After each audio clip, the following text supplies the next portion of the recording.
ओम श्री गुरुवे नमः। नमस्कार दोस्तों, स्वागत है आपका मेरे इस चैनल पर। आइए आज प्रथम भाव की श्रृंखला में देखते हैं कि शनि अगर प्रथम भाव में है तो उसका संपूर्ण फलादेश वैदिक ज्योतिष और लाल किताब ज्योतिष दोनों के तुलनात्मक अध्ययन से कैसे करेंगे। साथ ही सावधानियां, उपाय और टोटकों पर भी चर्चा करेंगे शनि के प्रथम भाव के। तो आइए, शनि का जो प्रथम भाव यानी कि सैटर्न इन फर्स्ट हाउस, तो सबसे पहले कुछ चीज़ें जान लें। जैसे शनि का जो शुभ भाव होता है वो तीसरा, छठवां, सातवां, आठवां, नौवां, 10वां, 11वां और 12वां भाव माना जाता है। इसके अलावा शनि का अशुभ भाव पहला, दूसरा, चौथा और 6वां भाव माना जाता है। इनका जो कारक भाव है वो 8वां और 10वां भाव है। इनकी उच्च राशि तुला राशि में उच्च होते हैं और मेष राशि में नीच होते हैं। इनके जो शत्रु हैं यानी कि शनि के, वो सूर्य हैं, चंद्र हैं और मंगल हैं। इसके अलावा इनकी मित्रता बुध से, शुक्र से और राहु से है। और इनके सम अर्थात मध्यम संबंध जो हैं वो केतु से हैं और गुरु से हैं। अब प्रथम भाव का जो शनि है, हम जैसा कि देख रहे हैं कि सामान्यतः अशुभ माना जाता है, लेकिन अब देखते हैं कि वैदिक ज्योतिष क्या फलादेश करता है प्रथम भाव में शनि का। एक तो शनि प्रथम भाव में होंगे तो उनकी दृष्टियां जो हैं वो 3 पूर्ण दृष्टियां होती हैं। यानी लग्न में बैठकर वो तीसरे भाव को देखेंगे, 7वें भाव को देखेंगे और 10वें भाव पर भी दृष्टि रखेंगे। साथ ही लग्न में तो हैं ही, यानी कि 4 भावों को प्रभावित करते हैं।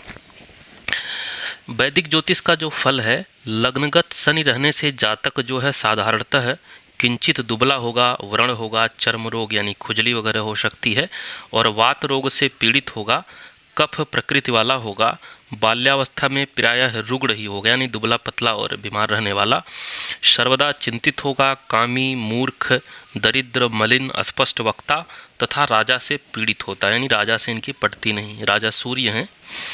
यदि शनि जो है धनु में है या मीन में है, मकर में है अथवा तुला में है यहाँ लग्न में, तो ऐसी स्थिति में अच्छा माना जाता है। तो ऐसे जातक का जो अंग होगा वो सुडौल होगा यानी उसका शरीर अच्छा सुडौल होगा, विद्वान होगा, ग्रामाधिपति होगा किसी गांव या क्षेत्र का और राजा के सदृश होता है यानी राजा के समान जीवन वाला होता है। इसके अलावा अगर शनि जो है लग्न में उच्च हैं अथवा स्वगृही हैं तो ऐसी स्थितियों में ये चीज़ें तो होगी ही जो ऊपर बताए हैं। इसके अलावा दृढ़ जानु, उच्च विचार वाला, राजा, नगरों का शासक और पिता के धर्म को भोगने वाला भी ऐसा जातक होता है। यदि शनि जो है चतुर्थेश हैं यानी कि सुख भाव के भी स्वामी हैं अथवा दशमेश हैं यानी कर्म भाव के स्वामी हैं, तो ऐसी स्थिति में जातक बड़ा भाग्यवान होता है और उसे प्रबल राजयोग होता है। यानी शनि चतुर्थेश और दशमेश होकर के अगर लग्न में शुभ स्थिति में बैठे हैं तो उस जातक को जो है प्रबल राजयोग होगा। शनि यदि चंद्रमा से दृष्ट हो जाएं तो जैसा कि जानते हैं विष योग निर्मित होता है, तो ऐसा जातक भिक्षुक होता है। पर यदि शुभ ग्रह से कहीं दृष्ट हो जाए तो ये जो है फलादेश कट जाता है यानी जातक भिक्षुक नहीं होता है। इसके अलावा लग्नस्थ शनि होने से पंचम वर्ष में जातक को दुख भोगना पड़ता है यानी अपनी उम्र के 5वें वर्ष में वो बीमार पड़ता है या कोई दुख उसको ऐसा होता है। अब देखते हैं लाल किताब का क्या मत है अगर शनि जो है प्रथम भाव में है। लाल किताब ये कहता है कि ऐसे जातक की खुद की आयु लंबी होगी, संबंधियों का कुप्रभाव होगा, पिता की हालत शोचनीय होगी और इस हालत में भाग्य जो है मुंह चिढ़ाएगा।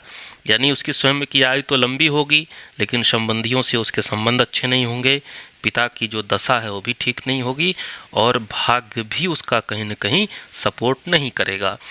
इसके अलावा शुभ हालत में अगर है प्रथम भाव में शनि, तो शनिवार के संबंध से सम्मान का फल उत्तम होगा।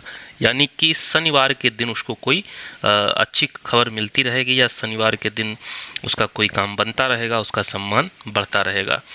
कुंडली के पहले भाव में बैठा शनि जो है अन्न व धन पर भारी प्रभाव वाला होता है। इसके अलावा शनि जब अशुभ होता है तो विद्या, धन और औरत जो कि 7वीं दृष्टि भी रख रहा है, इनकी भी हालत जो है अच्छी नहीं होती है कुंडली में। अभी शनि का फलादेश करें तो उसका थोड़ा सा नेचर और उसके स्वभाव के बारे में जान लेना आवश्यक है। शनि जो है मकर और कुंभ का स्वामी है, तुला में उच्च और मेष में नीच का होता है। तुला में जो है 20 डिग्री पर यानी 20 अंश पर परम उच्च अवस्था में होता है और मेष में ही 20 डिग्री पर यह परम नीच हो जाता है। इसके अलावा कुंभ में स्वगृही होगा, लेकिन कुंभ में 1 से लेके 20 अंश तक, यानी 0 से 20 अंश तक उसकी जब डिग्री होगी तो उसका मूल त्रिकोण होता है, यानी वहाँ स्वगृही से भी जो है ज़्यादा बलवान होता है, और उसके बाद बाकी 20 से 30 तक वह स्वगृही होगा। स्वभावतः शनि पाप ग्रह है और दुख सूचक है। इसका जो वर्ण है कृष्ण है, यानी काला है, तथा पश्चिम दिशा का यह स्वामी होता है। सप्तम स्थान में अगर शनि है तो बली होता है, हालांकि आगे भी देखेंगे कि वो निष्फल भी वहाँ हो जाता है। और अगर वक्री है और चंद्रमा के साथ है तो चेष्टा बल उसको प्राप्त होता है। यह नपुंसक ग्रह है और पंचभूतों में वायु सूचक है और वात श्लेष्मिक धातु कारक है। इसका जो प्रभाव होता है वो स्नायुओं पर पड़ता है व्यक्ति के। यह एक शुष्क ग्रह होता है तथा सप्तम स्थान में निष्फल होता है। तीसरा, 7वां और 10वां स्थानों को यह पूर्ण दृष्टि से देखता है। इसके अलावा 8वां भाव यानी आयु या मृत्यु का भाव और 10वां भाव यानी कि कर्म के भाव का ये कारक भी होता है कुंडली में। इसके अलावा म्लेच्छ जाति का जो विचार है, शल्य है, सूल है, रोग हैं, दास दासियों का, नौकर चाकर से संबंधित चीज़ें, दुख है, आयु है, मृत्यु है, विपदाएं हैं, और अंग्रेजी विद्या का भी यह शनि जो है कारक होता है।